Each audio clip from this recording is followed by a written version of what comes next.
So I guess moving on, this is sort of the point that I want to make, which is compound interest in representative storytelling is sort of how I've been phrasing it. And I want to stress at the very beginning that these are loosely considered thoughts that I've sort of strung together. And this is a theory, and it's also my opinion. So all of this is probably bullshit. So just keep that in mind. So the world kind of sucks right now. Like, it's like sometimes there's Nazis, sometimes there's hate crimes, sometimes Scarlett Johansson gets cast as an Asian character, and then also like just generally the government. It's exhausting. Everything is terrible. Everything is problematic, and I'm very, very tired. And it's like, it gets overwhelming when you're going to movies and it's like, I can't wait to see the new Avengers film, and it's all of these gender politics that are problematic, all these race politics that are problematic, and I'm not saying that those conversations are not important, because they are, but when you're a person who's seeing movie after movie after movie and you just want to enjoy a fucking movie, it's like, I'm so exhausted by this entire conversation, and what can I as an individual do about any of this? And that's sort of what this is about, is all of these larger theoretical conversations are very important, and they've certainly changed the way that I view media. But I feel that there's also sort of a focalization that can be missed, where it's easy to lose to throw the baby out with the bathwater, essentially, to lose your love of art in the pursuit of sort of gender equality and just general representational equality. So, to that point, I'm going to start with a digression about a German director you've probably never heard of, Rainer Werner Fassbinder. So, Fassbinder, he was born in 1945, died in 1982. He was 37 years old. So, in the 15 years of his career, he wrote 14 plays, directed 25 stage plays, and directed 44 films, acting in 19 of them. One of them, Berlin Alexanderplatz, is 15 hours long. Now, it was aired as a TV series, but it has been aired like in theaters as a feature. Prolific filmmaker, averaged 5 films a year. It's incredible, and almost none of them are bad. Like he's a director who has not particularly been. He's seeing a renaissance now, or in the last 6-7 years. But all of it, basically anybody that you ask, like at least one of his films, is like a classic. And what's even more interesting is that he is openly bisexual, and he explored all sorts of sexual and race politics in his films. He has one film called Ali, Fear Eats the Soul, which is about an interracial relationship between a man from Morocco and a middle-aged housewife in Germany. And it's just about them being in love and the world hating them for it. Now, there's a lot of his films that are sort of like that. So the film that I want to focus on is called Fox and His Friends, and the his friends should be in heavy quotation marks. This came out in 1975, and I'm just going to show you 2 short clips from this film. Might flip off the lights, because this is in German, so you will have to. Did you check the volume? We'll see. We'll figure it out. It'll be fine. It'll probably be fine. Genau so habe ich mir vorgestellt. Excuse me? I burned in those subtitles. Is this the wrong? Hold on a second. I spent 2 hours last night making sure this shit wouldn't happen. I didn't delete the old one. Which one is it? It's probably this one. Let me see. Grünbohnen Bratkartoffeln. There we go. Okay. Pardon me. I've got to drag this over where I can see it, get to the right time code. This is always what's so much fun. I always criticize my professors for making these kinds of mistakes. Now I understand. I have empathy now. There we go. Was denn? Deine Wohnung. Did I get the wrong one again? Okay. Guys, I apologize. kind of a mess. Maybe. Yeah, I was gonna say we're kind of a mess ourselves. Yeah. Mhm. Genau so habe ich es mir vorgestellt. Was denn? Deine Wohnung, mein Schatz. Seit wann tust du jetzt denn? Seit ich Lust dazu habe. Wo ist denn das Schlafzimmer? Warum? Ja, weil ich mir die Matratze anschauen will. Ah, Aha.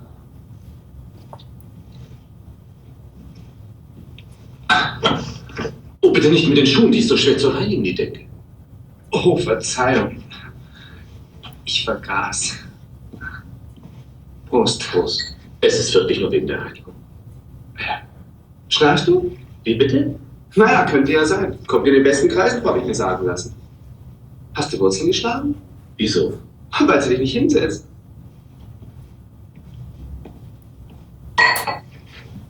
Ach, mach mir doch noch einen, bitte.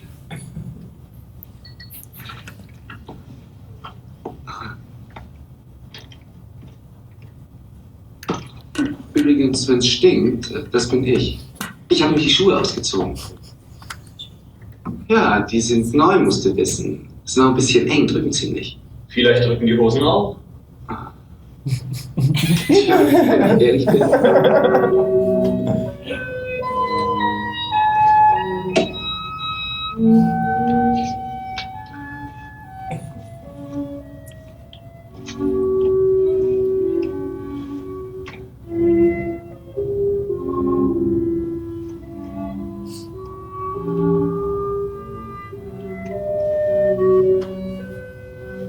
Schmeißen Sie Ihre Sachen immer so in die Landschaft? Meistens. Es gibt Leute, die haben Ordnung im Schrank und andere, die haben die Ordnung im Kopf. Was Sie nicht sagen. Soll ich mich waschen oder willst du mich in der Tür? Tja, Prost. Wer ist denn das? Mein Vater. Ah, ganz nett. Der könnte mir auch nicht gefallen. Papa?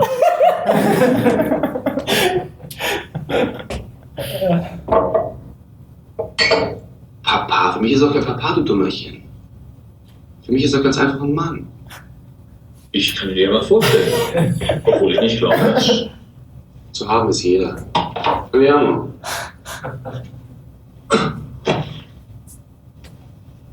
Dein Bett ist einfach zu weich, mein Schatz.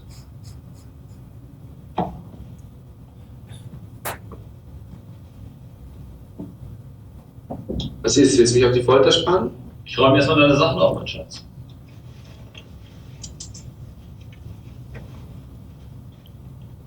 So eine blöde Kuh. Kennst du die Geschichte? Da war ein Mann in Kalifornien, dem ist auf der Autobahn das Auto kaputt gegangen. Und dann hat er gewinkt und gewinkt, aber kein Auto hat angehalten. Nach 9 Stunden, da hat er sich erschossen. So, jetzt komm. Alright, so that is kind of a general just encapsulation of the themes of Fox and his friends. So basically, in that film, Fox is a low-class commoner who wins the lottery, and he falls in with a bunch of bourgeois, wealthy homosexuals who basically just try to manipulate him out of his money. And so this is a film about terrible people, because Fox, who's played by Werner Fassbinder, is he's kind of dumb, and he's easily manipulated by the people around him. He falls for their tricks, and everybody else is sort of manipulating him because they know that he's not the smartest guy. And it's a pretty sad movie, but it is a film that is about homosexuals and homosexual community in 1975 Germany, where the fact that they are gay is not the problem. The problem is that they are terrible people. So this to me is sort of like, that seems like a huge milestone because you don't see that. You barely see that even today. And you have Fassbinder in this quote here, certainly is the first film in which the characters are homosexuals without homosexuality being made into a problem. In films, plays, or novels, if homosexuals appeared, the homosexuality was the problem or it was a comic turn. But here, homosexuality is shown as completely normal, and the problem is something quite different. It's a love story where one person exploits the love of the other person, and that's the story I always tell, which is true. His movies are very sad. And Fox and His Friends is a sad movie. It does not have a happy ending, but it's very good. So, film came out, and everybody hated it. In Germany, a lot of people he was very disliked in Germany.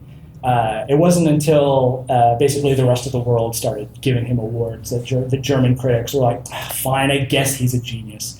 So this film, even today, is sort of like, there's this constant debate of, is it homophobic? Is it, a good representation of gay people? So I'm always asking this question, like, because to me it seems like a really good bit of representation, not because, they're portrayed in a negative light, but it's because they're bad people, not because they are gay. And that's sort of the realism that we want. But at the time, most filmic portrayals of homosexuals were entirely negative. It's, effeminate, predatorial, and then we see some of that in this film. So critics who were in the gay community at the time, they obviously wanted like a humanist representation on film. They wanted movies to show this is what human people who are gay actually look like and what they do. But the intrinsic aspect of that is positivity. So they're not really looking for realism. They're looking for a positive stereotype. They're wanting to go from a negative stereotype into the opposite direction because they're wanting to counteract the image that we're seeing. So something that is normal, as in horrible human beings, falls in the middle, still seems as though it is this negative stereotype, even though it is not necessarily. So this gets to the point of compound interest. So simple versus compound interest. All right, simple interest. Basic formula, A equals P times R times T. The amount that you get back is principal times interest rate times time. So that's simple interest. Compound interest is A equals P times 1 plus R divided by N to the power of N times T, which is amount equals principal times 1, plus interest rate divided by number of times interest is compounded to the power of number of times interest, blah, blah, blah, et cetera, et cetera. The point is, one of these is simple, the other is not. So what does this have to do with anything? So we as human beings, we tend to think of things in very simple terms. We like cause and effect. We like basic arithmetic that you can see 1 and 1 is 2. Our horrible lizard brains, we want to see narratives in everything. We're always trying to find this connective tissue. But this isn't really how the universe works, and our desire to find narrative is sort of the root of all of our problems, in my humble opinion. So in reality, everything is cumulative. Like evolution is not a straight line. There's full of constant dead ends and oxbows and just circling back on itself, and it's not a straightforward progression. So, what does this have to do with movies? So we're getting here into even more of my opinion. No individual film is the problem. No individual director, producer, or writer is the problem. The problem is not the fact that they did an American remake of Ghost in the Shell with Scarlett Johansson instead of a Japanese actress. The problem is the entire history of the universe before the American remake of Ghost in the Shell. That's a bit of a wide lens to take, but we're talking about patterns. So a thing that you kind of heard in that conversation is, nobody in Japan cares about the fact that they cast a white woman as a Japanese character. And it's like, yeah, of course, because in Japan, the Japanese are represented. It's not a concern for them. Why should they care? The controversy is wholly American because Hollywood has this long history of casting white people in Asian roles. And so the next counter argument is, well, we made the whitewashing part of the story. She was Asian, but they put her mind into a white American body, whatever. And sure, that's fine. That's not a bad narrative choice. I saw the film. It was okay. It was all right. I didn't want to die after I saw it. But, where's my mouse? But none of that really changes the history of whitewashing in Hollywood. You can't lampshade your way out of racism. You can't just say, hey, look, racism happens, and it happens here too, but, Hollywood. So back to Fassbinder. Is Fox and his friends good representation? Is it bad representation? The answer is that it depends. And that's the frustrating part of all of this, is that it just depends. Because the pattern is the problem. So we ask ourselves, what is a pattern? In terms of data analysis, the assumption behind a pattern is that it is natural or controlled, hence the need for double-blind methods when we're trying to find patterns in studies. So the pattern is inherently unconscious, unintentional, because it's not a singular form. A pattern is, by definition, a series of a multiplicity of data points. So no single point on a graph of data can be blamed for the pattern as a whole. So how do you break a pattern? Well, quantum physics has an answer.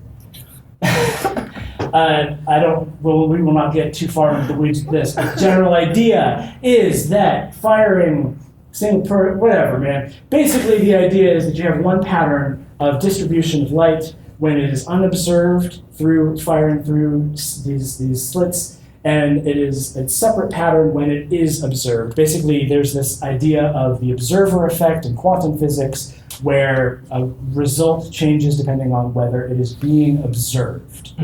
And that's a fascinating phenomenon that is widely misunderstood because it is frequently cited as like this grand philosophical thing. And it's not really. It's determinism. It's not. But it's an interesting thing, and I use it as sort of a way of understanding patterns. And so observation collapses the waveform. You have a field of possibility.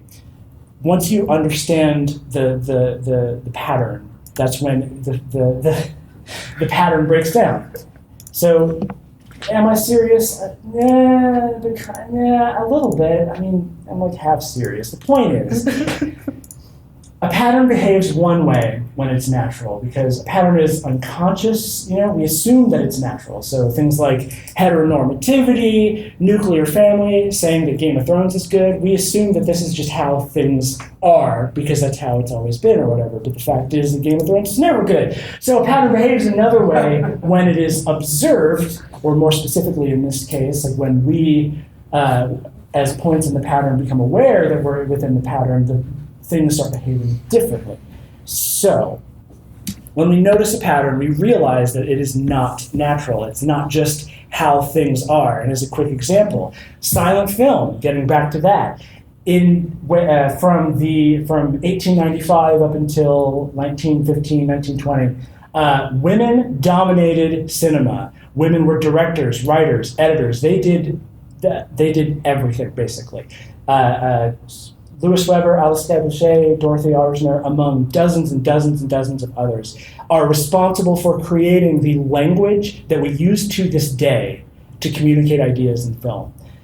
It wasn't until men decided that film was an art form that they said, well, women can't make movies, and then they came in and they took it over. Not Picasso, what's his name? Dali. Salvador Dali is actually partially responsible for this. So you can blame him for that. There's a film called Andalusian Dog, which I can't recommend anybody ever watch. But so, this is another one of those things where it gets kind of sticky. But a primary root of racist, sexist, queerphobic, or otherwise harmfully exclusive tropes in media isn't necessarily malice. I see it as laziness. It's the result of an unobserved, unconscious pattern acting on a multiplicity of individuals. So the solution is intentionality. So if we go back to Fassbinder, he was clearly aware of the pattern of poor homosexual representation when he made Fox and his friends, and he chose to tell a story about people who were horrible, who happened to be gay. So he was aware of the pattern, et cetera, but the gay men we see are posh, bourgeois, feminine, duplicitous, hypersexual. They kind of fit the stereotype. I mean, you got the ass guy, you got the mustache. The gang's all here. So it's like, is it good representation? Is it bad representation? Yes. It's both. And that's the thing, is that this conversation, it's complicated. everything is problematic. So we need to move on to a more nuanced point, which is, are its problematic elements justified? And your mileage will vary. So just a quick story about The Kids Are Alright, this film from 2010. When I saw it, I enjoyed it. I thought it was a pretty good movie. It's a film about lesbian couple, and then they get interrupted by Mark Ruffalo. Julianne Moore falls in love with Mark Ruffalo, and it's tragic and sad, but I can't really blame her. And it's a good movie. It's got a lot of great performances. And I thought, like, oh yeah, this is a good movie. And then I had a friend who's a lesbian say that she really disliked it because it is a film that contributes to this long-standing pattern of lesbians being tempted by men. As in, there's no actual concrete boundaries. Like, your homosexuality as a lesbian is not concrete. If you're just waiting to meet the right man, essentially. And that was not a thing that I was aware of because at the time I didn't know a goddamn thing. So, I thought it was pretty good, talked to queer friends, etc. So this kind of made me like the film less. And so to me, the problematic elements of Fox and his friends feel justified because I know the filmmaker was aware of the things that he could potentially be contributing to, and he had something to say about it. I'm not convinced that the same is true for The Kids Are All Right, and that's sort of this question of intentionality. So problematic is not an answer. It's the beginning of a conversation. So what's the point? As a creator, we need to know our history, we need to know our audience's expectations, we need to ask, does this character need to be white, straight, cisgender, thin, fit, able-bodied, etc.? Important thing, it's okay if the answer is yes. The key is that you need to know that you are making that choice. Because if you're aware of the pattern, the unconscious impulse becomes an active decision. So if the story that you're telling is really about the straightest, whitest, most boringest human beings on earth, and you've searched your soul and that's the story that you want to tell, fucking tell that story, man. But that's not a question that a lot of creators ask. It's just an unconscious thing. Like, I've seen all of these movies starring white guys. That's just how it is, man, right? So, the criticism of Fox and his friends was actually criticism of popular culture. It had less to do with the film than it did with everything around the film. So we as creators and critics, we need to understand both the particulars of the individual story as well as its context and the history of the entire universe. It is possible to both enjoy a film and criticize its message. I love Scott Pilgrim versus the World. It's a garbage movie. It is sexist. It is kind of a terrible movie. Yeah, but I love it. I love that movie. It's such a good movie, but it's bad. I don't know how I feel about that. And then there's just the fact that, like, a bad movie's a bad movie and how you react to that, whatever. So, a million asterisks for this. This is not to let anybody off the hook. The fact that you're not aware that you're making a choice does not mean that you're not culpable for the ramifications of that choice. Your subjective experience as a critic, etc., it's important, but it's also not a fact. It's the starting point of a conversation. Just as we need to interrogate the politics of a story, we also need to interrogate ourselves. Why are we having this reaction? But it's also okay to have lines that you refuse to cross, and obviously some people are more sick of this than others. I'm white, I'm trans, but otherwise, like, I have a lot more tolerance for this stuff because a lot of it doesn't affect me. There are other people that it does affect much more directly who have way less of a tolerance for any kind of, like, stereotypes or anything. So I had the luxury of being able to, like, remove myself and say, Ghost in the Shell isn't that bad because, I'm not Asian. I'm not in that position of not being represented. And it's also just important to note that everything that I've just said is how I filter things. This is my perspective. So this is just opinions, not fact. We are all fallible, subjective animals flailing wildly for meaning in a careless, abyssal void. That's a fun sentence.